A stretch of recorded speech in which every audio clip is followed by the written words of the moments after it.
മഴയുള്ള ദിവസങ്ങളിൽ മാത്രം കൊലപാതകം നടത്തുന്ന ഒരു സീരിയൽ കില്ലർ. ഈ കില്ലർ ആണെങ്കിൽ ഒരു എക്സ്ട്രീം ലെവൽ സൈക്കോയും. അതുമാത്രമല്ല, അയാൾ എല്ലാവരെയും കൊല്ലുന്നത് വളരെ ക്രൂരമായ രീതിയിൽ. കൊല ചെയ്ത് കഴിഞ്ഞിട്ട് ശവത്തിനരികിൽ ഒരു കാർഡും കൂടി വെക്കും. അതുമാത്രമല്ല, തവളയുടെ മുഖം മൂടിയിട്ടിട്ടാണ് അയാൾ എല്ലാവരെയും കൊല്ലുന്നത്. 2016 പുറത്തിറങ്ങിയ മ്യൂസിയം എന്ന ജാപ്പനീസ് മൂവിയെ കുറിച്ചാണ് ഞാൻ ഈ പറയുന്നത്. ഈ ത്രില്ലർ സിനിമകളൊക്കെ ഇറക്കുന്ന കാര്യത്തിൽ കൊറിയൻ സിനിമ ഇൻഡസ്ട്രി കഴിഞ്ഞിട്ടേ വരുള്ളൂ വേറെ ഏത് ഇൻഡസ്ട്രി. പക്ഷേ മ്യൂസിയം എന്ന ഈ ജാപ്പനീസ് സിനിമ കൊറിയൻ ത്രില്ലറുകളോട് കിടപിടിക്കുന്ന ഒന്ന് തന്നെയാണ്.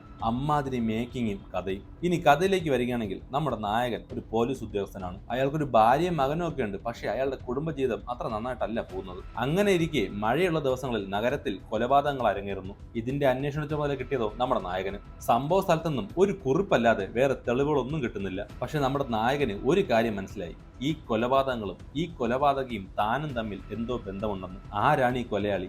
എന്തുകൊണ്ടാണ് അയാൾ മഴയുള്ള ദിവസങ്ങൾ മാത്രം തന്നെ കൊലപാതകത്തിനായി തിരഞ്ഞെടുക്കുന്നത്? എന്താണ് ആ കൊലപാതകയും നമ്മുടെ നായകനും തമ്മിലുള്ള ബന്ധം? ഇതിന്റെ എല്ലാം ഉത്തരങ്ങളാണ് മ്യൂസിയം എന്ന ഈ സിനിമ. ത്രില്ലർ സിനിമകൾ ഇഷ്ടപ്പെടുന്നവർക്ക് ഒരു വിരുന്ന് തന്നെയാണ് ഈ സിനിമ. ക്ലൈമാക്സ് ട്വിസ്റ്റ് പ്രെഡിക്റ്റബിൾ ആണെങ്കിലും സിനിമയുടെ ആസ്വാദനത്തെ ഇത് ബാധിക്കുന്നില്ല. ഈ സിനിമ ഇനിയും കാണാത്തുണ്ടെങ്കിൽ ഒന്ന് കണ്ടു നോക്കുക, നിങ്ങൾക്ക് ഉറപ്പായും ഇഷ്ടപ്പെടും. ഈ സിനിമയുടെ ലിങ്ക് എന്റെ ബയോയിലുണ്ട്.